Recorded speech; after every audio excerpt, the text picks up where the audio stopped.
dinosaurs turned to cannibalism in hard times. This is what fossil evidence is showing.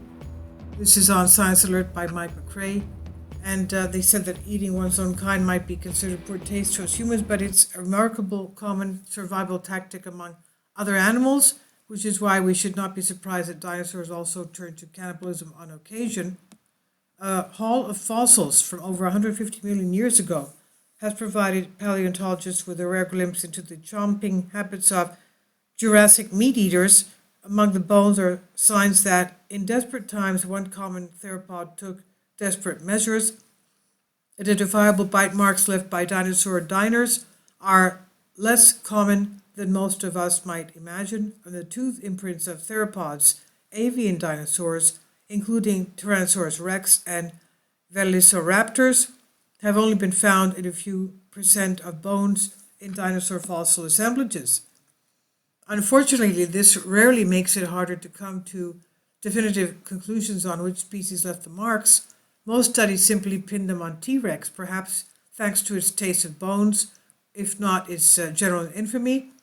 The Mygate Moor quarry in the United States, the state of Colorado, is something of an anomaly, however, revealing fossils with an unusually high density of cuts and impressions clearly made by theropod teeth.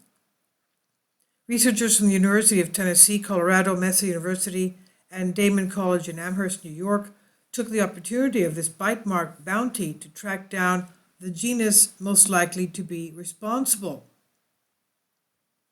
Of the 2,368 bones lifted from the quarry so far, excluding a few out on display or on loan, just under one-third were chewed on by some kind of theropod.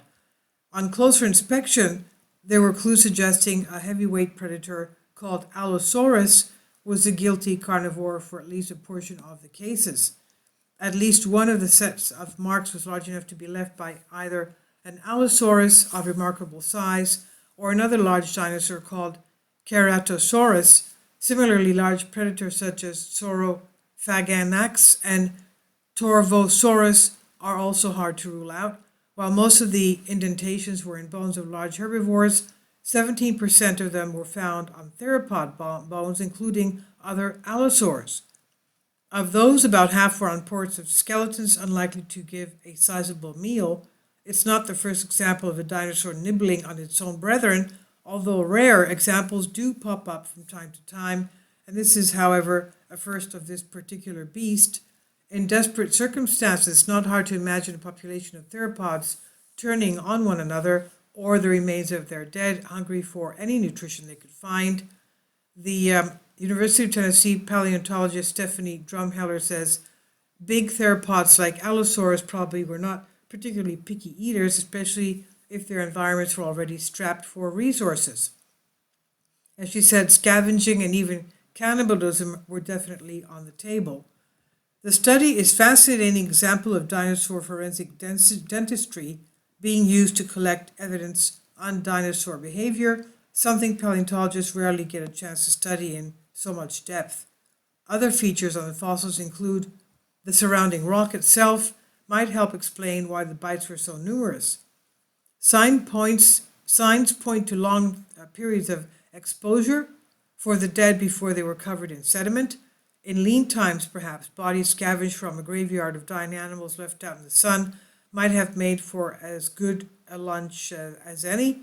There is a chance that the way the fossils were brought together for storage accidentally concentrated the number of chomped bones, but the researchers suggest even if this was the case, the site still stands out as a potential example of stressful period in prehistory.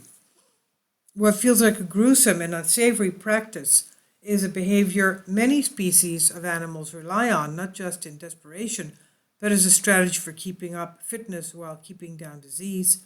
Finding examples of it among dinosaurs can tell us a great deal about how these magnificent beasts evolved to dominate the planet for so long. This research was published on PLOS ONE and it's on Science Alert.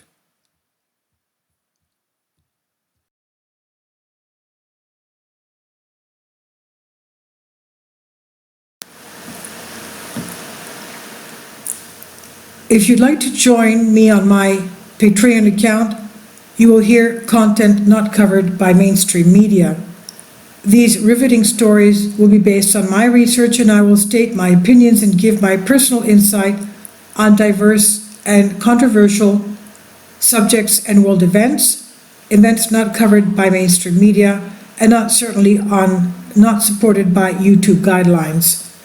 So whatever I have on my Patreon, most of those will not be on my YouTube channel. Please consider becoming a member today. More of the most significant and important videos will be on my Patreon channel. Your support helps me to continue my research and keeps this YouTube channel alive. And we depend on your support, your generous charity, because we help economically challenged families here in Athens, Greece, in Kapota, and we also help the young generation with university tuition and the community around our church. Thank you.